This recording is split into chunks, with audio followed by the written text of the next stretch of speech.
The reason why I am continuing to cover LGBTQ news is because I really don't see a lot of outlets talk about them. I do want to move forward with more broader news, but I really don't feel like I can until more and more outlets um, start covering the news. So here's another news story: Colorado Springs. Eldritch, I think his name is, shot five people at Club Q in Colorado Springs. This is no. He then told the police that he's non binary, meaning that would put him within the community. Non-binary means that he does not identify with either gender, meaning male and female. But the reason why I'm saying him, not they or them, because according to both his mother and his neighbors and anyone who actually knew him, straight up said this is bullshit. Now, I'll be the first to tell you that close friends and family and neighbors weren't really a good source when it comes to self identity. The reason why I'm comfortable agreeing with them is because they backed it up with a whole lot of evidence. And even go through his social media, his communications, shows this is not the case as well. See, again, I think his name is Eldritch, though I think I'm wrong. Um, Something similar, if memory serves, that I just looked up 5 seconds ago before recording this. He would use a lot of anti LGBTQ rhetoric, regularly throwing around the words faggot and phrases and words like it. There's been accounts of him and his mother getting into verbal arguments over his hate type of speech. And now I really couldn't confirm if any of these arguments would have happened with his neighbors or his friends. Though friends, I really wouldn't be surprised if it just didn't happen, as one usually surrounds themselves with like-minded folks, usually. So I'm not really sure. What really gets me is that this really actually happened. That this happened in the first place. Because the phrase it's 2020, and I heard it back in 2014 when I think it was 2014 or when former President Barack Obama um, passed LGBT legislation. I think that was actually through the Supreme Court. Um, Also in 2008 when he was elected. That this is 2008. This is the 2000s. Racism doesn't exist anymore. When gay marriage passed through the Supreme Court, it's you're here. There's no discrimination. Bullshit. It happens all the time. And you really just have to actually look at the news to realize this. This is one of the reasons why I'm really upset that a lot of this isn't really being covered.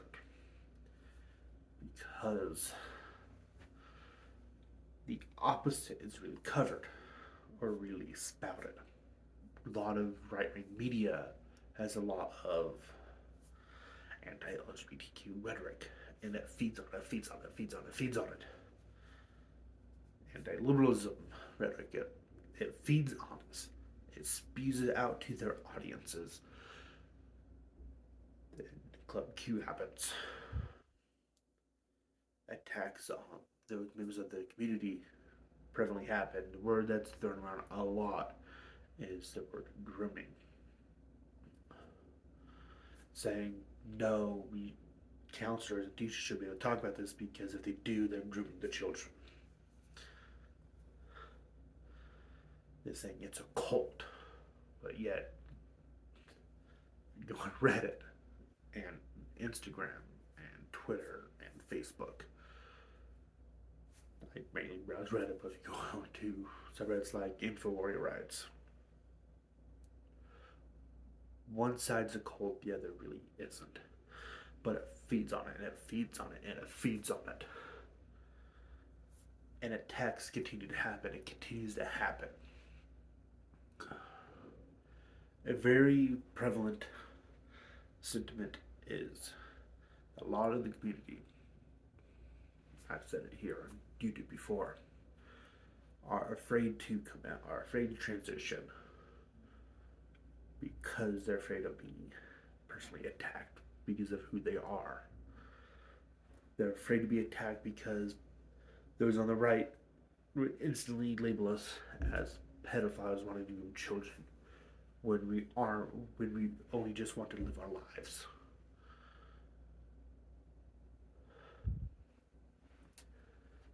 Gun violence is very prevalent here within the United States. A Walmart just got shot up.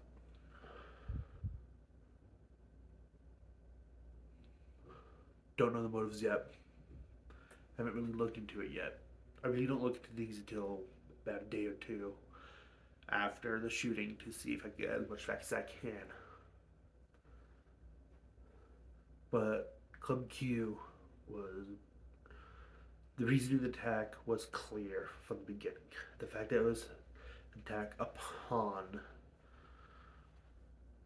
an LGBTQ nightclub tells you everything that you need to know. It was an attack on the community. I've been to Colorado. I've been to Colorado Springs. I've been to Denver. I've been to Fort Collins. I've been to Boulder. I've been to Pueblo. Colorado is an absolutely beautiful state. I live about 20 miles from the Colorado border, by the way. I've made it back to Wyoming. I grew up about 20 miles from the border. Wyoming and Colorado are actually very similar. Honestly, I believe that if it wasn't for the population difference, there wouldn't really be any cultural differences between our two states. And there really isn't once you get out of Denver. Wyoming and Colorado are actually very similar. And I'm not really surprised that this happened. Honestly, I don't think I'd be surprised if this even happened in Portland, where I lived the last year and a half. I don't think I'd be surprised if this happened in Seattle, or Chicago, or Illinois, or not Illinois, or New York. I'd be surprised if this happened in Canada. I'd be surprised if this happened in Europe.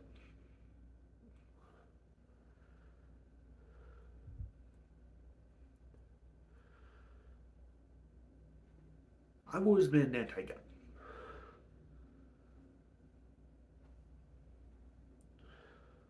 And I personally believe once we get the guns away, attacks like this will slow down. But I don't think they'd permanently end within the United States.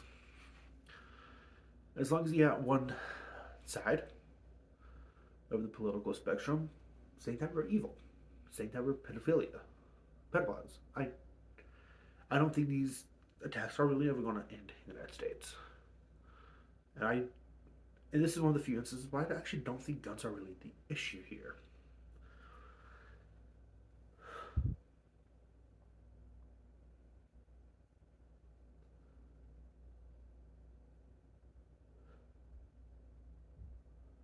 That's it. That's my ramble. That's just my thought. If you like what you see here and want to see more, click right here to see more. And I catch you guys right back here in the very near future.